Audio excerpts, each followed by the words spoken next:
उस काम को नहीं करता तो आप नाराज हो जाते हैं। आप छोटे आपका तो भाई सगा भाई है ना, उससे भी नाराज हो जाते हैं। सगी बहन है, उससे भी नाराज हो जाते हैं। क्यों हो जाते हैं? थोड़ी देर के लिए होते हो। क्यों होते हैं? क्योंकि आपने छोटी बहन से कहा चल तू जरा एक गिलास में पानी लाके दे दे। आपका दिल कर रहा है, आपकी चाहत थी पानी पीने की। आपने कहा मुझे एक गिलास में पानी लाके दो, ठीक है। आपने कहा मुझे पानी लाके दो, लेकिन पानी लाके नहीं दिया उसने, तो आप खुश होंगे नाराज? अच्छा, अब मैं एक दूसरी बात पूछता हूं, खुश कब होते हैं? सपोज देन आपको प्यास लगी हुई है ना। आपके भाई को लगा के आपके चेहरे से पता लग गया कि आपके चेहरे के ऊपर जो है कुछ चीजें ऐसी हैं कि जिससे लग रहा है कि प्यास लग रही है। उसने आपसे पूछा नहीं, उसे लगा कि आपको प्यास लग रही है, वो एक गिलास में पानी भर के लेके आया, उसने आपको एक गिलास का पानी दे दिया। आप खुश होंगे नाराज? खुश हो जाएंगे। इसका मतलब यहां खुश और नाराज होने की दो वजह बनी। एक आपकी खुद की चाहत है, ठीक है ना। जो आपकी चाहत को पूरा करता है आप उससे खुश होते हैं। जो आपकी चाहत को पूरा नहीं करता, जो आपकी चाहत के खिलाफ चलता है, आप उससे नाराज होते हैं। है या नहीं? है या नहीं? बिल्कुल सिंपल दायरा है। बहुत आसान शब्दों में आपको बहुत बड़ी बात समझाने की कोशिश करूं ताकि आपके जहनों में, बहुत अच्छा सा एग्जाम्पल मैंने दिया है। दूसरी बात, अगर आपकी कोई पसंदीदा चीज है, छोटा भाई आके उसको नुकसान पहुंचा दे, आप खुश होंगे नाराज? पाल के रख रहा है, कैसा लगता है? तो इसका मतलब क्या है फिर भी? अल्टीमेटली जो आप चाहते हो, अगर छोटा भाई उसको पूरा कर दे तो आप खुश होते हो, और जो आप चाहते हो उसे छोटा भाई पूरा ना करे आप नाराज हो जाते हो। ठीक है ना? दो ही वजह बनी है। तो अब याद रखिएगा, ऊपर वाले ने भी जब हमें इस दुनिया के अंदर भेजा है, इस संसार में भेजा है ऊपर वाले ने, ठीक है ना। इस दुनिया में भेजा है नहीं, उसने भेजा है तो उसने आजाद भी दे दिया, आप जाओ जो कुछ भी करो। उसने कहा देखो दुनिया में जाओगे, लेकिन मेरे अकॉर्डिंग आपको जिंदगी गुजारनी है, मेरे तरीके से आपको जिंदगी गुजारनी है, ठीक है ना। मेरी कुछ चाहते, मैं चाहता हूं, क्या चाहता है ऊपर वाला आपसे? आपसे ऊपर वाला ये चाहता है कि हम में से सब लोग कमाल की मंजिल पे पहुंचे, परफेक्शन पे पहुंचे। ऊपर वाला ये चाहता है हम जो भी कुछ बने परफेक्ट बने। मैं भाई बनूं, परफेक्ट बनूं, दोस्त बनूं, परफेक्ट बनूं, बहन बनूं, परफेक्ट बनूं। परफेक्शन चाहता है ऊपर वाला, कमाल चाहता है, कमाल का बनना है, ठीक है। मैं डॉक्टर बन जाऊं तो कमाल का डॉक्टर बनूं, मैं इंजीनियर बनूं, लेकिन इंजीनियर, डॉक्टर, प्रोफेसर बनने से पहले मुझे कमाल का इंसान बनना पड़ेगा। अगर मैं कमाल का इंसान बन गया तो फिर मैं डॉक्टर भी कमाल का बनूंगा, इंजीनियर भी कमाल का बनूंगा, प्रोफेसर भी कमाल का बनूंगा। तो मैं कमाल का कब बन सकता हूं? तो ऊपर वाले ने कहा, ऊपर वाले ने बताया कि अगर तुम्हें कमाल पे पहुंचना है तो तुम्हें मेरे बताए हुए रस्तों के ऊपर चलना पड़ेगा, मेरे बताए हुए रास्ते पे चलना पड़ेगा। जो मैं चाहता हूं अगर तुम वो करते रहे तो तुम कमाल पे पहुंच जाओगे, और जो मैं चाहता हूं अगर तुमने वो नहीं किया और अपनी चाहतों पे चले तो तुम कमाल पे नहीं पहुंचोगे। क्योंकि दो चाहते हैं, एक ऊपर वाला कुछ चाहता है, एक मैं कुछ चाहता हूं। होता है नहीं ऐसा? भाई कभी कभी हमारी तबीयत खराब हो जाती है, डॉक्टर कहता है नहीं आइसक्रीम नहीं खानी है। डॉक्टर चाहता है कि मुझे आइसक्रीम नहीं खानी, लेकिन मेरा दिल चाहता है कि मैं आइसक्रीम खाऊं। अब अगर उस हालात में मैं डॉक्टर की बात को रद्द कर दूं और आइसक्रीम खा लूं तो डॉक्टर का नुकसान होगा? डॉक्टर का नुकसान होगा? भाई आपकी तबीयत खराब है, आपने आइसक्रीम खा ली और तबीयत खराब हो गई आपकी, तो डॉक्टर का नुकसान हुआ या आपका? ऐसे ही ऊपर वाला चाहता है कि आपको ये नहीं करना है, ये नहीं करना है, ये नहीं करना है, ये नहीं करना है, गलत नहीं देखना है, गलत नहीं सुनना है, गलत नहीं बोलना है। और अगर आप ऐसा करते हो तो इसमें नुकसान ऊपर वाले का होगा, क्योंकि बदपरहेजी तो आप ही कर रहे हो ना। तो फैक्ट ये है कि ऊपर वाला आपसे कुछ चाहता है, जैसे आपकी कुछ चाहते हैं, अगर कोई पूरा करे तो आप खुश होते हैं, और अगर वो पूरा ना करे तो आप खुश नहीं होते हैं, ठीक है ना। ठीक इसी तरीके से ऊपर वाला किनसे खुश हुआ है अगर आप ये देखना चाहेंगे तो ऊपर वाला उनसे खुश हुआ है जिन्होंने अपनी चाहतों को कंट्रोल करके ऊपर वाले की चाहतों को पूरा किया है। ठीक है सर, क्या किया है? जिसने अपनी चाहतों को कंट्रोल किया। हमारी बहुत सारी चाहतें होती है, हमारी चाहत होती है कि हम सुबह सोएं आराम से 10 बजे तक सोएं, लेकिन हुआ क्या इसी बीच में कि आजान का टाइम हो गया, मंदिर के अंदर पूजा पाठ का टाइम हो गया, ठीक है। अब आपने बिस्तर छोड़ा, आपका दिल नहीं, आपका दिल क्या कह रहा है कि नहीं मैं बैठूं, मैं लेटा रहूं, आराम करूं, दिल तो चाह तो ये रहा है। लेकिन आपने क्या किया, बिस्तर छोड़ा और आप नमाज पढ़ने चले गए, आप मंदिर के अंदर चले गए, आप पूजा पाठ के लिए चले गए। तो अब जो गए हैं किसकी चाहत पूरी करने गए? ऊपर वाले की। वो चाहता है कि हम जल्दी उठे, वो चाहता है कि सुबह जल्दी उठने के बाद जो है उसका नाम ले, वो चाहता है कि उसका नाम लेने के बाद उसकी जो मखलूक है उसकी खिदमत के लिए हम समाज में निकल जाए, वो चाहता है। अब जैसे ही मैं उठा तो उठने पे क्या हुआ, मैंने अपनी चाहत, मेरा दिल कर रहा था ना उठूं, लेकिन मेरा नहीं, ऊपर वाला चाहता, तो मैंने किसकी चाहत को पूरा किया? ऊपर वाले। तो अब बताइए ऊपर वाला खुश होगा नाराज? खुश होगा, ठीक है ना। तो अगर ऊपर वाला खुश होगा तो ये बताइए, जब आप अपने छोटे भाई से खुश होते हैं, अपने से छोटों से खुश होते हैं, तो आपके पास अगर खाने पीने का कुछ होता है तो उसको देते हो नहीं देते हो? देते हो ना, दिल करता है कि इसको भी दे दो, चलो मेरे पास बिस्किट का पैकेट है, इसने अच्छा काम किया इसको। तो ऊपर वाला भी आपको नेमतें और रहमतें आपकी तरफ पहुंचाता है। तो ऊपर वाले ने नेमतें और रहमतें किसके ऊपर नाज़िल करी? जिन्होंने अपनी चाहतों को कंट्रोल किया। क्या किया? हाँ बोलो बोलो, अपनी चाहतों को और ऊपर वाले की चाहतों को पूरा किया। ऊपर वाले की चाहतों को पूरा किया। ईश्वर उनसे खुश होता है नाराज? खुश होता है। और नाराज किससे होगा? जिसने ऊपर वाले की चाहत को का इनकार किया और अपनी चाहतों के पीछे अंधाधुंध दौड़ पड़ा। बस अपनी चाहतें पूरी करनी है, अपनी चाहतें 11 बजे तक सोना है तो 11 बजे तक सो रहा है जी, है ना। पड़ोसी को परेशान करना है तो पड़ोसी को परेशान करना है, माँ बाप का कहना नहीं मानना है, उसके दिल में आ रहा है मेरा मुझे कहना नहीं मानना है, तो कहना नहीं मान रहा है, तो क्या कर रहा है वो? अपनी चाहतों। या स्कूल के अंदर तालीम के लिए आपको कहा गया, टीचर ने कहा होमवर्क करके लाना है, आप होमवर्क नहीं करके लाए तो खुदा कहता है क्या उस्ताद की बात मानिए, राइट। तो अब अगर आप वो चाहते पूरी नहीं करोगे तो खुदा आपसे नाराज। तो इसमें मेन चीज क्या है? मेन चीज है कंट्रोल। क्या है मेन चीज? क्या है? अगर मैं चाहतों पे कंट्रोल कर लूं तो मैं उसको राजी कर लूंगा, और अगर मैं अपनी चाहतों को कंट्रोल नहीं कर पाता तो मैं उसे राजी, तो उसको राजी करना है नहीं करना है? तो कुछ भी हो बच्चों, एक तो पहली बात अपने दिमाग में ये रखना कि ऊपर वाला जो है ना, जिसे ऊपर वाला है, एक दुनिया के अंदर किसी भी एक चीज के बहुत सारे नाम हो सकते हैं। मैं आपके सामने खड़ा हूं, मैं इस इलाके में 3 नामों से जाना जाता हूं। मुझे रोशन सर भी कहते हैं लोग, मुझे अब्बास सर भी कहते हैं, मुझे राज सर भी कहते हैं। और दिल्ली में मुझे राज के नाम से जानते हैं, वहां राज मशहूर हो गया था। मैं मेरठ के अंदर मैंने क्लासेस कराई तो वहां लोग जो है मुझे अब्बास सर के नाम से जानते हैं।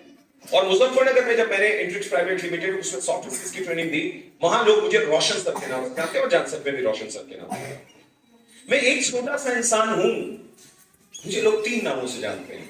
और जिसने इस पूरी कायनात को बनाया, इस पूरे ब्रह्मांड को रचा, जिस ताकत ने, तो उस ताकत को भी तो लोग अलग नामों से जानते होंगे नहीं जानते होंगे, राइट नो?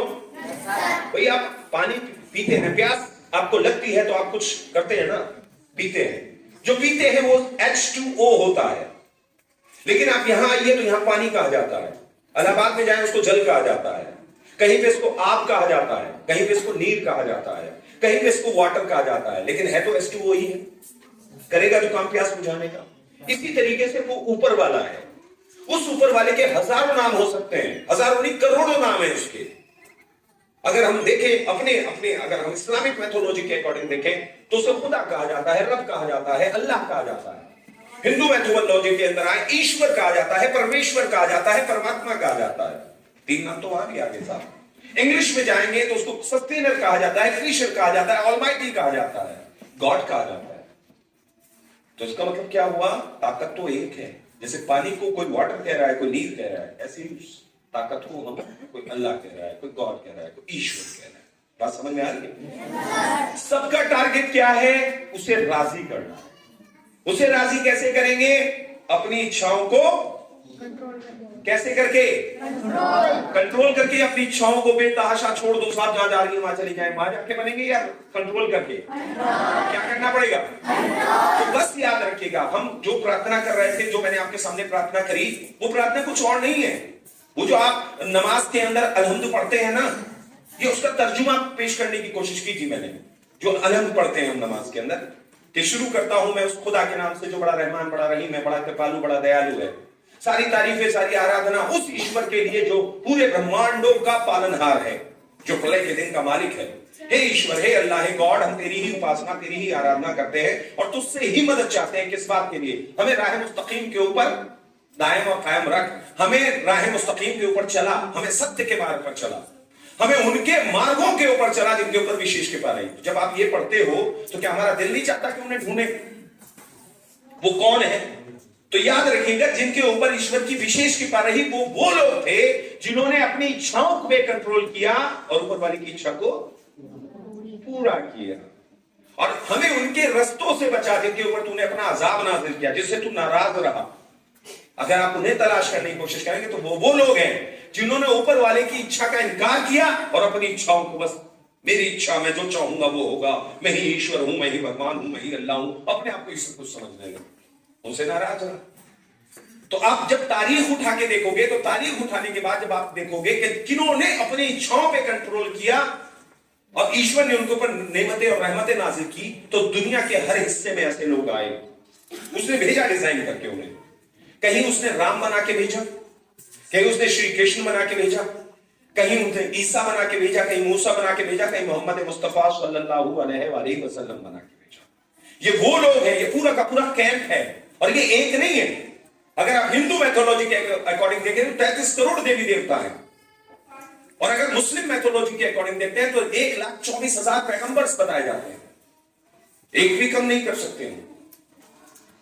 और 1,24,000 अगर पैगंबर्स हैं तो सबके नाम भी याद नहीं है हमें, लेकिन एक का भी इनकार नहीं कर सकते। Getting my point? तो ये वो लोग हैं सब के सब कि जिन्होंने अपनी इच्छाओं पे कंट्रोल किया और ईश्वर की इच्छाओं को पूरा किया।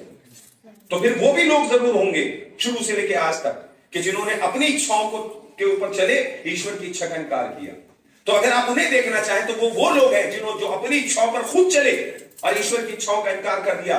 वो कहीं रावण बना, कहीं कंस बना, कहीं नमरूद बना, कहीं शद्दाद बना, कहीं फिरौन बना, कहीं अबू जहल बना, कहीं अबू लहब बना, कहीं वो यजीद बना। बात समझ में आ रही है आप लोगों? तो ये दो कैंप्स हैं।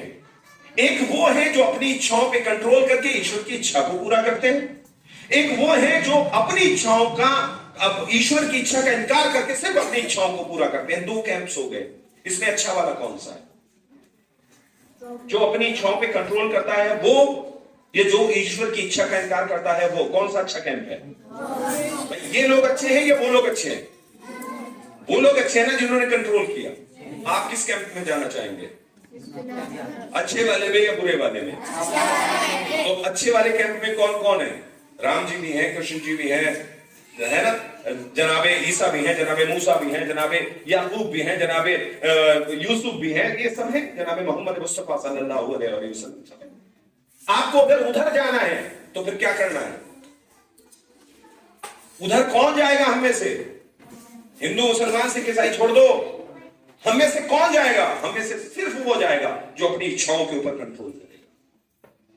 वरना छोड़ दो, मैं नमाज भी पढ़ता हूं, मैं रोजा भी रखता हूं, मैं हज भी करता हूं, मैं मंदिर भी जाता हूं, मैं मस्जिद भी जाता हूं, मैं तीर्थ धाम पे भी जाता हूं, मैं कावड़ भी लेके जाता हूं, बट मैं अपनी इच्छाओं पे कंट्रोल नहीं करता।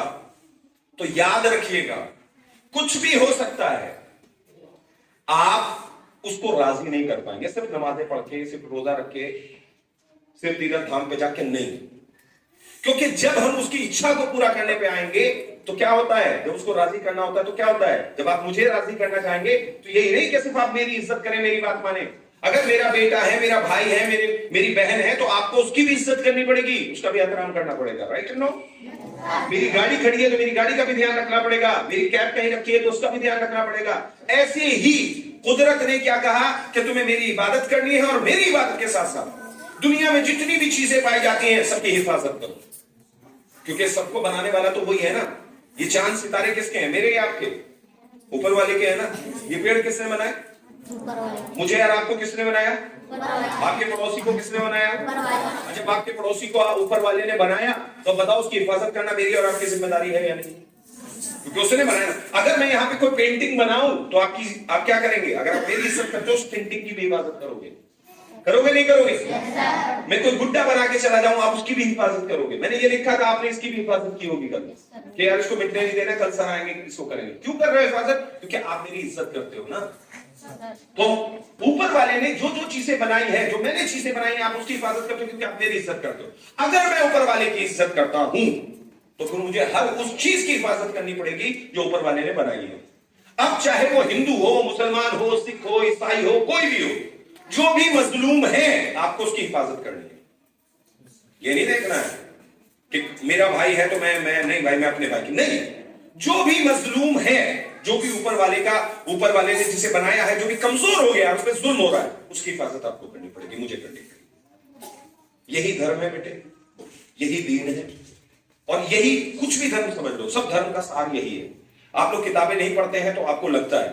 मैंने गीता पढ़ी है, मैंने कुरान तर्जुमे के साथ पढ़ा है, मैंने बाइबल की भी स्टडी की है, मैंने शांति कुंज हरिद्वार की कम से कम 26 या 27 किताबों की स्टडी की है। मैं देखता हूं कि सबके अंदर सिमिलरिटीज क्या है। लेकिन आज जो मैं बात बता रहा हूं, बस उसका सार यही है। अगर सब धर्मों को डाल के जूस निकालने की कोशिश करोगे तो बात यही समझ में आएगी, साहब मुझे कंट्रोल करना है। किसकी मर्जी के मुताबिक? अगर मैं उसकी मर्जी के मुताबिक कंट्रोल नहीं कर रहा हूं और मैं डॉक्टर बन गया तो याद रखिएगा मैं खतरनाक डॉक्टर बनूंगा। मैं इंजीनियर बन गया, मैं दुनिया को फायदा नहीं पहुंचाऊंगा, नुकसान पहुंचाऊंगा। लेकिन अगर मैं उसकी मर्जी पर चलता हुआ, उसकी चाहतों को पूरा करके अब डॉक्टर बन रहा हूं, तो फिर मैं डॉक्टर बनूंगा, ऐसा डॉक्टर बनूंगा कि एपीजे अब्दुल कलाम कहलाऊंगा। अगर मैं उसकी मर्जी के ऊपर चल रहा हूं। बात समझ में आ रही है बात? अगर इंजीनियर बनना है तो फिर आप ऐसे इंजीनियर बनेंगे जो दुनिया को फायदा पहुंचाए। बात समझ में आ रही बेटे? तो मुझे और आपको क्या करते हुए चलना है? अपनी इच्छाओं पे, अपनी आरज़ुओं पे। अब सवाल ये पैदा होगा कि साहब इसकी तो कंट्रोल कोई एकदम से तो आता नहीं है, कंट्रोल की तो प्रैक्टिस करनी पड़ेगी। तो याद रखिएगा, आपको सबसे बढ़िया कंट्रोल अगर कोई सिखाता है तो वो स्कूल सिखाता है। आपका दिल नहीं करना आने का, लेकिन आना पड़ेगा।